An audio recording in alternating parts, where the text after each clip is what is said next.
Ouais, grand. Ouais, c'est comme je te disais, hein, je vais réitérer. Je vais réitérer parce que y a trop de spéculation. Là, ça commence déjà à me casser le moral, quoi. Et déjà, c'est un peu dommage parce que toi, tu me connais. Tu m'as toujours vu avec le petit là, comment je me suis sacrifié pour lui, je me suis prédisposé pour lui. Je me vois pas, au fait. En fait, je t'explique, en fait. Je t'explique en gros. En fait, depuis dimanche, après le match, ils sont allés jouer à Shanghai. Donc, du coup, il est rentré. Quand il est rentré, on a suivi le match. Il était en train de prendre les ballons. Les ballons, c'est-tu que chez les gonflants, là. Et ça, je lui ai fait la remarque à maintes reprises que petit, arrête de prendre ça parce que ça détruit la carrière. Il m'a dit non. Il m'a dit clairement, tu n'es pas venu ici pour me faire de moralité. J'ai l'argent. Si j'ai un problème, moi-même, je vais gérer ça et tout. J'ai dit, ok, il n'y a pas de souci. Et donc, après, là, on est à dimanche. Maintenant, autour de minuit, 1 heure, 2 heures, là, nous sommes déjà à lundi. Le petit n'arrive pas à dormir. Donc, le matin, il se réveille. Là, on est à lundi, il se réveille le matin. Il se réveille autour de 11 heures, 13 heures. Il se lave. Il me dit il va acheter à manger. Je dis, mais toi, tu vas payer à manger, mais à manger ici. Et maintenant, il veut sortir un peu. Donc, quand il sort, et il revient. Et du coup, encore, il me dit non, il ressort, il veut aller prendre du cigare. Et c'est de là d'où maintenant que les dirigeants étaient en train de l'appeler. Quand les dirigeants l'appelaient, il ne répondait pas. Et il y a un jeune Gabonais qui joue avec lui, là, Alexander Doumbou. C'est lui, il m'appelle. Quand Alexander Doumbou m'appelle, il me dit, Abdul, dis-moi la vérité, Aaron est où? Je dis non, Aaron, il est sorti, il m'a dit, va viser. Il m'a dit non, grand, je suis ton petit, dis-moi la vérité. Parce que actuellement, le coach est en train de péter. Et si le petit là en Chine, c'est à cause de moi. Est-ce que tu vois un peu? Je dis ok. Et le petit, apparemment, il n'est pas bien dans la tête. Depuis là, il monte, il descend, il rentre là-bas, il vient ici. Il m'a dit ok. Maintenant, quand Aaron est rentré le soir, il a encore pris les mêmes ballons. Il a encore pris les ballons là. Les gonflants que je te dis là, grand. Il a pris ça.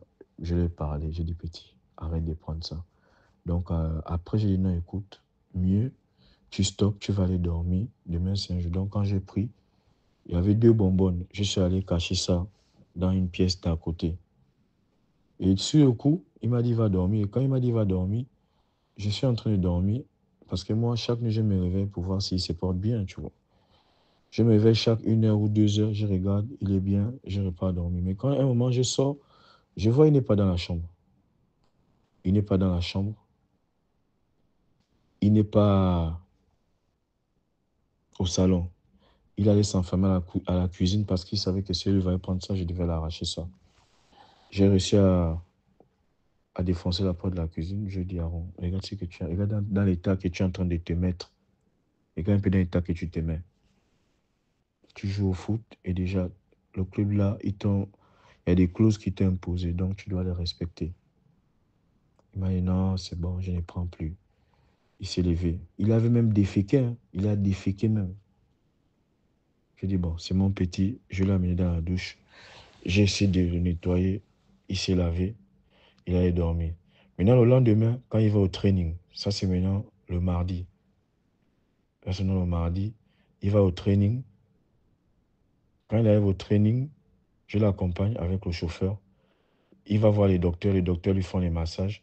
Et subitement, quand il s'élève, lorsqu'il s'élève, il tombe sur les pommes. Et quand il tombe sur les pommes, automatiquement, on l'amène dans un bus pour le CHU. Il y a des CHU ici. Quand ils sont là-bas, le petit était inconscient. Il dormait. On a fait le scanner. On a fait l'examen du sang. Et heureusement que l'examen est sorti négatif. Donc du coup, il est arrivé à la maison, il dormait. On est entré quasiment à 19 h, 20 h. On est entré à la maison. Ça, c'était après l'hôpital. Et après, lorsque, lorsqu'on arrive, lorsqu'on arrive maintenant, lorsqu'on arrive maintenant à la maison, je vois le petit, il est allongé au salon, il dort. J'ai dit au petit que bon, moi je vais d'abord m'allonger, repose-toi. Il a dormi, je me suis réveillé, je suis allé, je lui ai donné le thé et je lui ai fait à manger. Et lorsque je lui ai fait à manger, il a mangé, il s'est réendormi. Et quand il s'est réveillé le matin, il y avait l'intendant du club qui m'appelait pour venir l'ouvrir la porte parce que le bâtiment où nous restons là, tant que la personne ne sonne pas, la porte ne s'ouvre pas. Genre les deux battants. L'intendant est monté, il a vu Aaron, il a dit, j'ai dit à l'intendant, il faut un petit lâcher un psychologue parce qu'il n'est pas trop bien dans sa tête. Et du coup, son agent, l'agent de Boupenza appelle en même temps. Quand l'agent appelle, en même temps, l'intendant est là. Ça dit l'intendant dit que non, moi j'ai un psychologue, mais il parle chinois. Aaron ne va pas s'en sortir. Il dit non, c'est bon, j'ai un agent français, on va voir et tout. Là, ici, il était quasiment 4 heures parce qu'il y avait le décalage. Donc, au petit moment, on est resté à la maison durant cette journée. L'intendant est parti.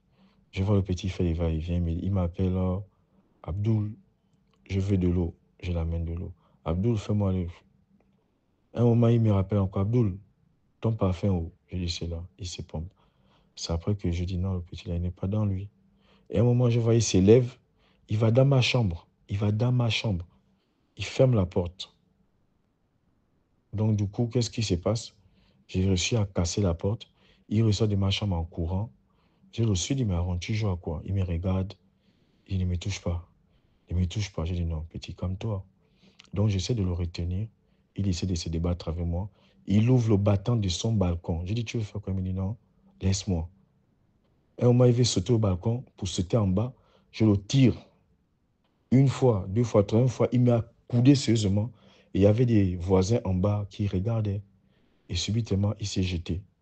Comme tu as vu là, il s'est jeté. Et moi, je suis descendu dardard. Je n'ai même pas eu le temps de prendre l'ascenseur. J'ai pris l'escalier. Quand j'arrive, je vois s'ils étaient encore ouverts. Et l'ambulance est arrivée peut-être 10, 15 minutes après. Ils l'ont amené et la police maintenant est venue. La police m'a amené en haut. Ils ont essayé de faire des prélèvements. Ils ont vu les habits, ils ont vu la scène et tout. Et ensuite, ils m'ont amené au commissariat pour que je puisse faire différentes décisions, dépositions. Et on m'a interrogé. Interrogation sur interrogation. C'est même là l'enquêteur qui me dit on va pas te garder ici parce que les voisins nous ont dit que tu as essayé de te débattre avec lui pour qu'il ne se jette pas. Tu l'as à 4 reprises. Il y a aussi les caméras qui ont vu. J'ai dit, ah là, c'est tant mieux alors. C'est comme tu vois là, grand.